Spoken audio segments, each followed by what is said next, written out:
Heartbreaks suck. And if you're not careful, you might be stuck in a heartbreak for longer than you need to be. If you want to heal faster and come out stronger, there are a couple things you absolutely should not do. And I want to share four with you today. Most people do at least one of these. And if you do, don't worry, I got you. Because heartbreaks are not just about allowing time to pass, it's about what you do with that time. God designed us for love, healing, and restoration.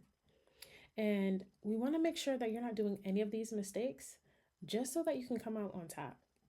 The first mistake that most people do is trying to avoid the pain. Your first instinct after a breakup might be to just run, right? Get away from it as far as you can. You want to run from the sadness, you want to run from the loneliness, you want to run from the pain and the emotions that we all experience.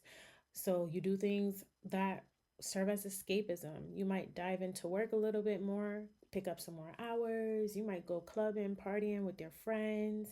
You might even jump into a situationship, a rebound relationship. And we know those things are not healthy, but you're doing it because you don't want to feel or experience the pain in which you're going through after this heartbreak. But avoiding the pain just does not make it go away. It just doesn't. It just buries it under all of these distractions. And don't get me wrong, distractions are useful for a period of time, but we need to process and feel the pain of that relationship. Because if you're not careful, you might explode or maybe even implode. Instead of numbing what you're feeling, I need you to process it. Give God some space to process with you. Even praying or lamenting to God about this relationship that you care so much about and that this breakup is affecting you, and being transparent with God and letting Him know, like, look, I'm grieved. The Bible tells us that the Lord is so close to the brokenhearted, but He's only close if we allow Him to be. You're pushing out the emotions, and God knows you're feeling those emotions, but lament. Let Him be close. Let Him do what He needs to do. Pray, spend some time with Him. Journal about it. Talk to a close friend about it. Talk to a therapist, a coach about it, but someone that is going to understand and be unbiased and give you some vulnerable, safe space to unpack. Now, if you made it this far into the video, I want to say, hey, I am Sia, the transparent therapist, coaching women who are experiencing trauma, stress, or anything that is impacting them from getting to their best self so that they can connect more authentically in their relationships with themselves, God, and others. If you haven't already, make sure you hit that subscribe button because you must love us. Hit the like button and the post notification bell so that you never miss another video like this. But I have a question for you. Why do you keep reading those old text messages and threads between the two of you so often? Why? Do not keep reminders around. This is the second thing that people often do after a breakup. Reminders look like text messages, old hoodies, gifts, and we're really struggling with cutting off the emotional ties that you need to have or shouldn't have with this person and tying into people and other things that are healthier for you, like your word or friends, things that aren't going to remind you of that old relationship. So you're keeping the hoodie, you're still scrolling, and you're listening to the song that reminds you of the two of y'all, it's unhealthy. It's going to delay your healing because our bodies love familiarity. However, our body is responding negatively, even on a subconscious level, if that thing that we're too close to is no longer a part of us. So maybe you're wearing that hoodie to sleep at night or out when it's cold. And though you might feel like I have no tie to this person anymore, or I don't care, it's just a hoodie. Well, not true, because objects do hold sentiment. And you're holding on to this on a subconscious level. You're probably holding on to this because it makes you still feel close to that person that you should be breaking emotional ties with. So, a word of advice: delete the messages,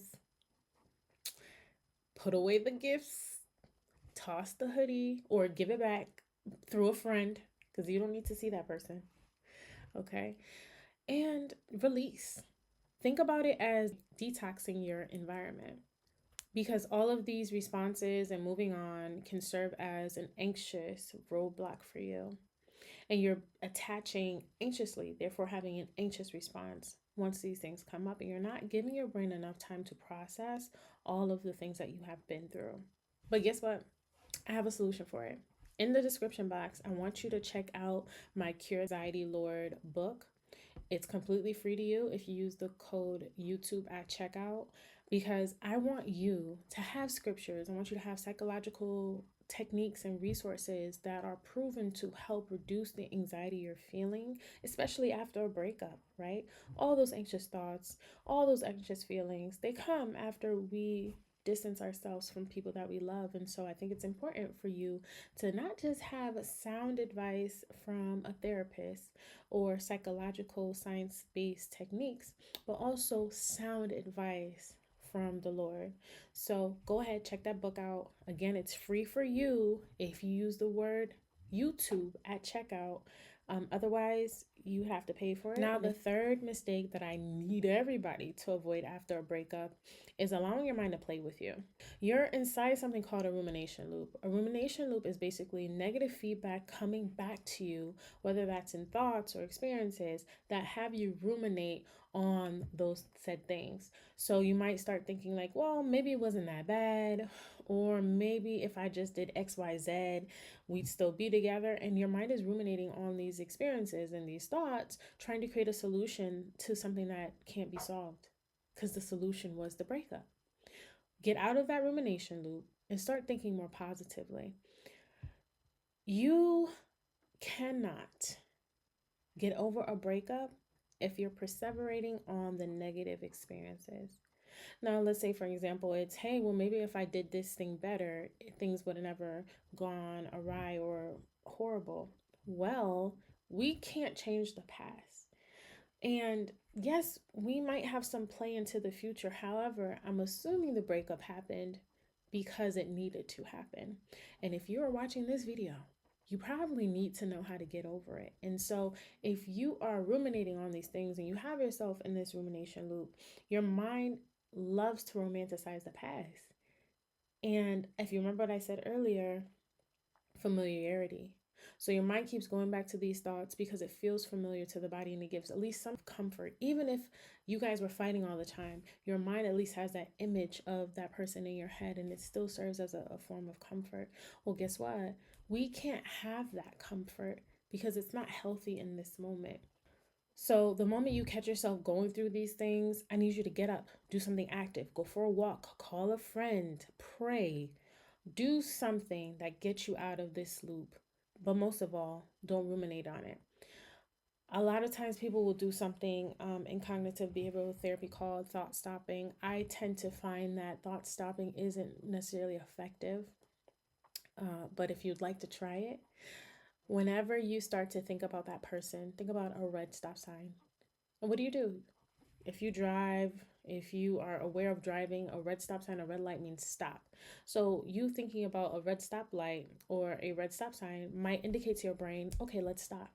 But something that I prefer doing is, if you're thinking or in this rumination loop and you need to stop, perhaps removing yourself in the environment in which you are in that moment. So let's say you're sitting on your bed, you're ruminating about what could have been and how it would have been perfect if such and such happened. Get up, go into another space, and start talking or writing, talking out loud, praying out loud, or writing all the things that are going well in your life right now.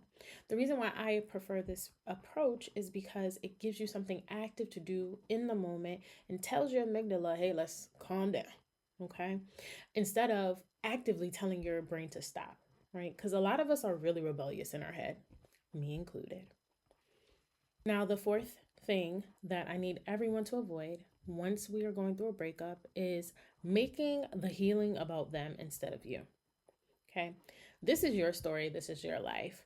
Remember when I said God created us for healing? Well, He also tells us that we need to renew our mind daily. He didn't say renew or be transformed in Aaron's mind, or be transformed by renewing of your mind for Alexia. He said be transformed and renew your mind. You, not your partner. Okay? Not Jacob, not Danny, but you.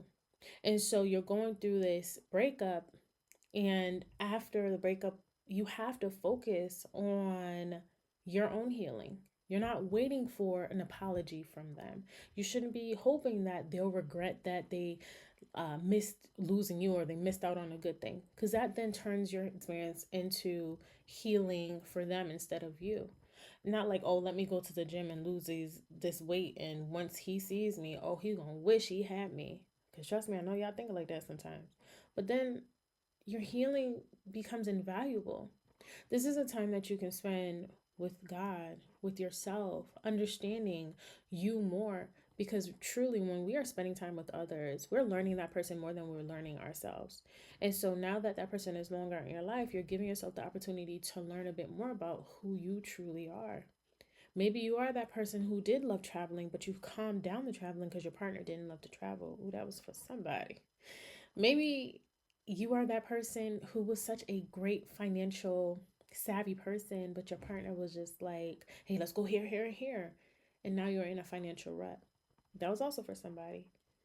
Now is the time to do the healing for yourself so that you can be who God called you to be. Avoid all the other nonsense. Okay? Your healing is about you. It's not about them. Because every second you spend focusing on their healing, you're taking away from your own. And you're stealing it from yourself. And they've already stole your time, right? So don't let them steal your healing too. So, healing from a breakup isn't about time like we just talked about, but it's what you do with that time. It's how you allow God to move through you, allowing the Spirit to do what He needs to do through you. Now, if you found any of this helpful at all, I want you to remember, don't run from your feelings. Remove the reminders. Set some time to pray and be with yourself. And stop the rumination because it's not going to help. Okay? Hit that subscribe button, that like button too. Don't forget to download Cure My Anxiety Lord workbook, ebook, free book if you use the code YouTube at checkout. Okay? I love y'all so much. Make sure you share this with a friend who you think needs to hear this. Maybe they're going through a breakup right now. Walk good. Keep the vibes high. I'll see you in the next video. So click the next video. Bye.